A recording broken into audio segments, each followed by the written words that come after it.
Long before pyramids rose and empires claimed the earth, a civilization emerged on the fertile plains between the Tigris and Euphrates rivers. They called themselves the Sumerians, the first builders, the first scribes, the first dreamers of eternity. In the early 1900s, archaeologists digging through the ruins of Nippur in modern-day Iraq brushed dust from a small clay prism barely 8 inches tall. It looked ordinary, until the words were read. Etched in cuneiform across its 4 sides was a record that would baffle historians for more than a century. They called it the Weld-Blundell prism, and on it was inscribed the Sumerian King List, the names of rulers who, according to the tablet, governed the earth for nearly 250,000 years. How could this be? Were these mere myths, or memories of something far older than history itself? The tablet that defied time.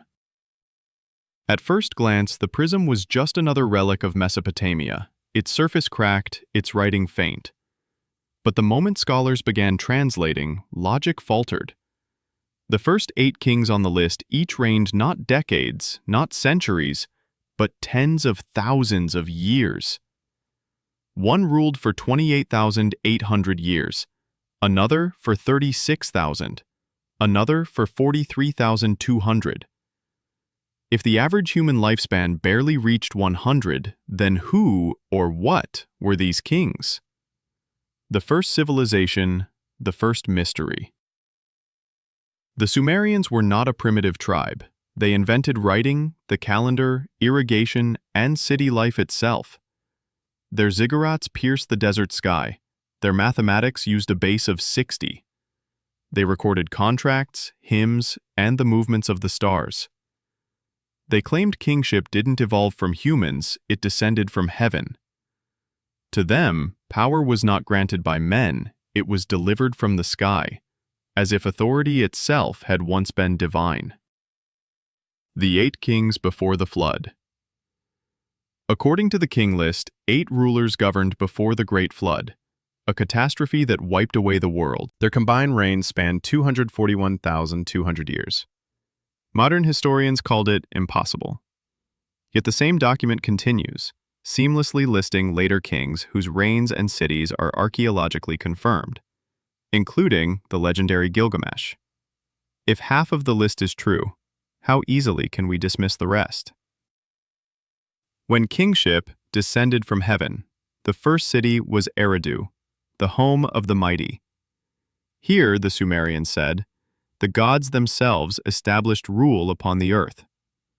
From the heavens came a name, Alulim, the first king of Eridu, and, according to the Sumerians, the first king of earth.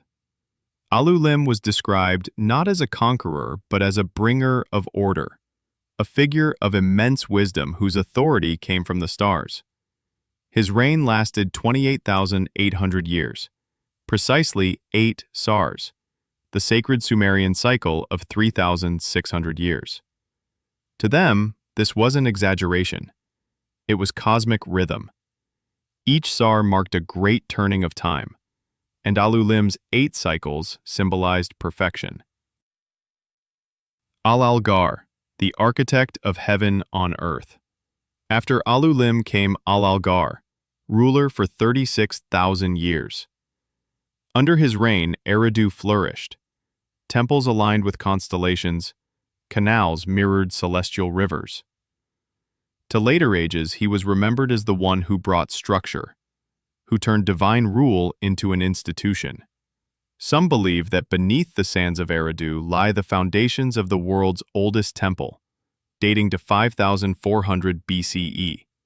An architecture so advanced it suggests prior knowledge, not evolution.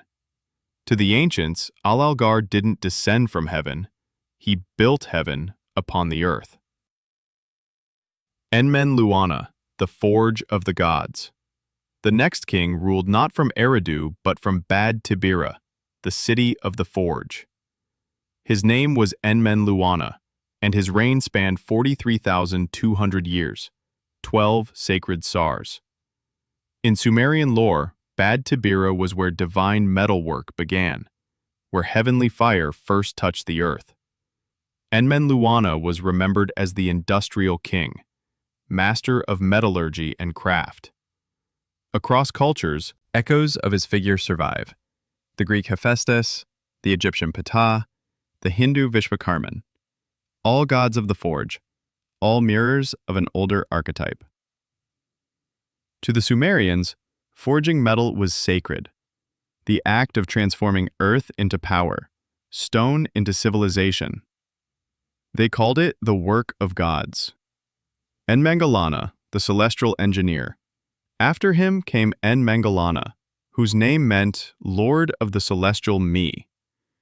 The Me were divine decrees, blueprints of creation. He was guardian of these heavenly laws, ruler for 28,800 years. Under Enmangalana, humanity looked upward.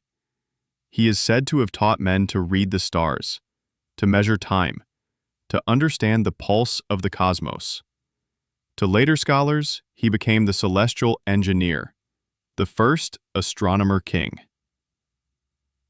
If astrology and calendars trace their roots anywhere, they may trace them here.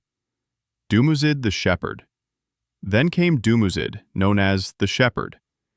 He ruled for 36,000 years, but his legacy was not conquest, it was sacrifice.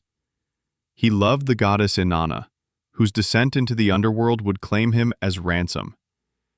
Each year, Dumuzid died and returned. His story became the rhythm of seasons, of death and rebirth. In Egypt, he was Osiris. In Canaan, Tammuz. In later echoes, the Christ figure himself. A king who died for renewal, remembered not as ruler, but as God. The lost city of Larak. After Dumuzid came Ensi-Padzidana, king of Larak, a city now lost to history. His reign lasted 28,800 years. Larak was described as a place of healing and judgment, guarded by the god Ninurta. No ruins have ever been found. Some whisper it was never a physical city at all, but a node in a divine network, a spiritual energy grid connecting the antediluvian world. If so, Ensi-Padzidana was not merely a king, but a keeper of balance, ruler of an unseen realm that vanished beneath the flood. Enmendarana, the one taken to heaven. Next came Enmendarana of Sippar, who ruled. Ancient texts say he walked with the gods and was taken to heaven without dying. Sound familiar?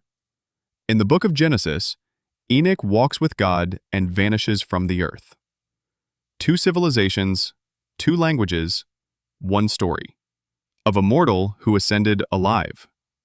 Mesopotamian hymns call Enmendarana the keeper of divine wisdom, the one who learned the secrets of the heavens, astronomy, prophecy, the measure of time. Some say he rose in a craft of fire, others that he shifted into another plane. Either way, he bridged earth and eternity. Ubara-Tutu, the last king before the flood. The final pre-flood ruler was Ubara-Tutu of Shuruppak. His reign, 18,600 years, ended not in glory, but in warning. The gods, angered by the corruption of men, resolved to cleanse the earth. Ubara-Tutu's son, Ziusudra, was told to build a great boat. When the waters rose, cities vanished. Eridu, Bad-Tibira, Larak, Sippar, all erased. The King List marks this moment with chilling brevity. Then the flood swept over. Archaeologists have found flood layers near ancient Shuruppak dating to around 3000 BCE. Myth met mud. The end of the divine age. When the waters receded, the list continues. Kings who ruled fewer years, men of mortal flesh. Divinity had withdrawn. The world began again. Humbler, human. The Sumerian King List stands as a bridge between myth and memory, a record of rulers who lived too long, shone too bright, and vanished too completely. Were they gods? Aliens? Or ancestors whose legends outgrew their bones? No one knows. But across continents, the echoes persist. Egypt's divine pharaohs, India's yugas, the long-lived patriarchs of Genesis, all whisper of an age before the flood, when kingship was heaven's gift, not man's ambition. The legacy of the gods. Today, the Weld-Blundell prism rests behind glass at the Ashmolean Museum in Oxford. Visitors pass it without a glance, unaware that it may hold the oldest written memory of power. A relic from a time when humans looked to the sky and believed heaven once looked back. Perhaps it is mythology. Perhaps it is history we are not yet ready to understand. But if even a fragment is true, then civilization did not begin with man. It began with something greater, and we are only its latest echo. Because long before kings were crowned in gold, there were rulers who measured time in stars, not years. And when their reigns ended, the flood came, washing away everything, except the question that still endures. Who truly ruled the earth before us? Subscribe to watch the next episode.